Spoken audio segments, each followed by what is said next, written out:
Akali, l'assassin rebelle. Ionia a toujours été une terre de magie sauvage où humains et puissants esprits cherchent à vivre en harmonie. Mais cet équilibre n'est pas toujours facile à trouver.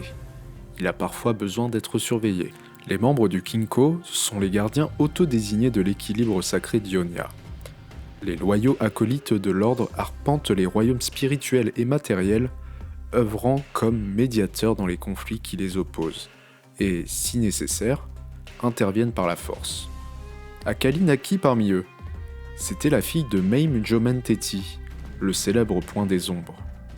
Mame et son compagnon Tano élevèrent leur fille au sein de l'ordre Kinko, que dirigeait le grand maître Kusho, celui qu'on surnommait l'œil du crépuscule.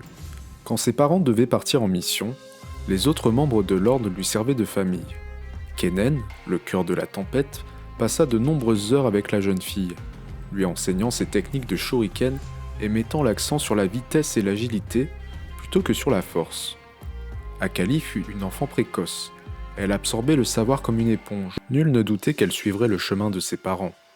Avec le fils et successeur désigné du grand maître, Shen, elle guiderait une nouvelle génération vouée à la préservation de l'équilibre d'Ionia. Hélas, tout équilibre est instable. L'ordre se trouva à son tour divisé. Un acolyte du nom de Z affronta violemment Kusho dans une tentative sanglante de coup d'état. Akali dut fuir dans les montagnes de l'Est avec Mame, Shen, Kennen et une poignée d'acolytes. Malheureusement, Tano n'était pas avec eux. Z avait presque fini de transformer le Kinko en un mouvement impitoyable, l'ordre de l'ombre. Mais, en tant que nouvel œil du crépuscule, Shen essaya de reconstruire ce qui avait été perdu. Il tenta de revenir aux 3 principes fondamentaux du Kinko: la pure impartialité de l'observation des étoiles, le jugement de la poursuite du soleil et l'élimination du déséquilibre par la taille de l'arbre. Les membres n'étaient plus très nombreux, mais ils formèrent des néophytes pour étoffer leur rang.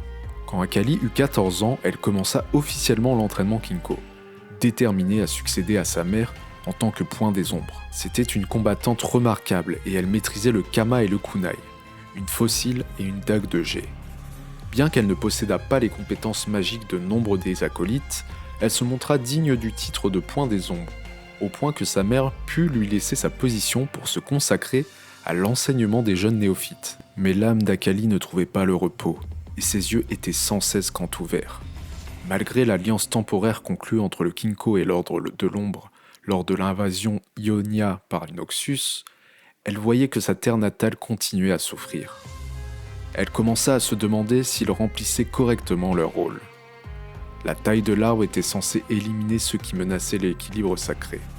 Pourtant, Shen n'y recourait qu'avec la plus extrême réticence. Il l'empêchait d'aller plus loin. Les mantras et les méditations pouvaient apaiser son esprit, mais ce n'est pas ainsi qu'on pouvait défaire l'ennemi. Sa jeunesse précoce l'amena à la désobéissance. Elle se disputa avec Shen, elle le défia et elle décida qu'elle abattrait les ennemis d'Ionia à sa manière. Devant l'ordre tout entier, elle affirma que le Kinko était impuissant et que ses bavardages sur l'équilibre spirituel et sur la patience ne mèneraient nulle part. Les Ioniens étaient en train de mourir dans le monde matériel, et c'était ce royaume qu'Akali voulait défendre. Elle avait suivi une formation d'assassin. Elle allait être un assassin. Elle n'avait pas besoin d'appartenir à un ordre. Shen la laissa partir librement, sachant que c'était là une voie qu'Akali devait suivre seule. Peut-être cette voie la ramènerait-elle un jour, mais ce choix lui appartenait.